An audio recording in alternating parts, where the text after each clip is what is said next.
G'day golfers, I'm Glenn Haynes. Well, there are a lot of similarities between chipping and pitching. Both really important short game shots that can save you a lot of strokes out on the golf course. But there are some key differences, and that's what we're going to talk about in today's video.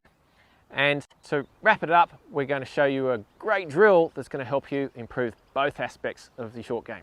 As always, we've got a free download for you with all the points of today's lesson, and that's in the description box below or on the link at the end of this video.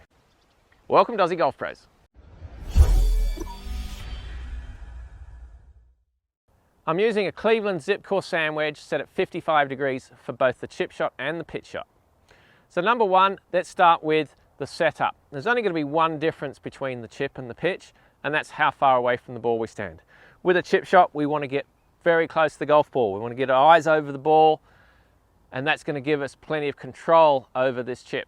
And with the pitch shot, I have a shot here of 56 meters, then I'm going to be a little bit further away from the golf ball.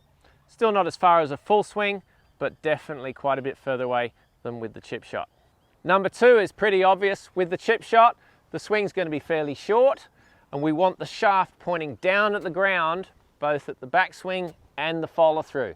That shaft pointing down towards the ground. The pitch is a longer shot, so it makes sense that the swing has to be longer. That's the mistake a lot of golfers make, is that they try to judge the distance based on power rather than actually changing the length of the swing. So with a pitch, we expect the club to get up above waist height, and obviously that's going to depend on how long the pitch is. The longer the shot, the longer the swing that we should employ. Number three is with the wrists. Now, I'm not going to say that we don't hinge or do hinge with either of these shots, but what I am going to say is that with the chip shot, we want the wrists to be passive. So the hands are nice and soft, and the wrists are passive through the shot. So if you want to hinge them a little bit, that's definitely a personal preference. Now with the pitch, the wrists are going to be more active.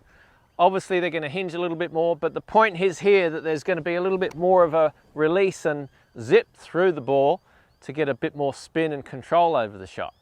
Number four is to do with the shot itself, and that's trajectory. What we expect with a short shot like this is the trajectory is actually quite low, and that's despite the fact that we're using plenty of loft. And that's key for getting full control over these short shots. And the big difference here is the trajectory is going to be much higher with the pitch shot because the swing's a little longer, there's a little bit more speed through the shot, and it's going to go up in the air much easier. And with number five, carrying on from trajectory, is obviously the rollout.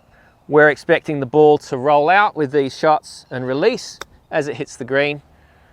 And it's really important to be aware of that when we're planning our chip shots. And with that height and spin, obviously we're going to see a much different reaction as the ball hits the green. And as the name suggests, it's going to pitch into the green, leave a mark, and we're going to get a lot faster stoppage on the green than we would with a chip shot.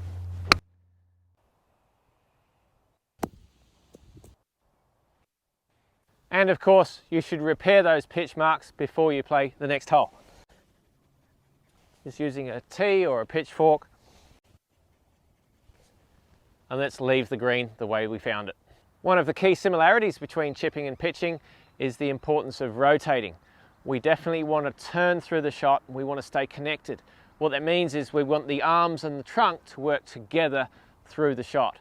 So this is probably the simplest and most important drill that you can use to help you with your short game control. Grab a medium towel and pop it under both arms, and that's going to connect everything. It's going to connect your arms and your trunk, and whether you're hitting a chip shot or a pitch, it's really going to help you to turn through the shot, and that's really key. Probably a lot of you will turn through your pitch shots but not your chip shots, so you can see here by connecting with the towel, I'm still turning through.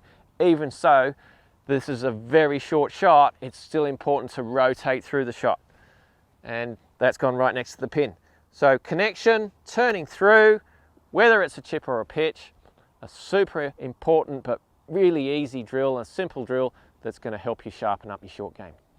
So keeping to the theme of the short game, bunker shots are completely different again.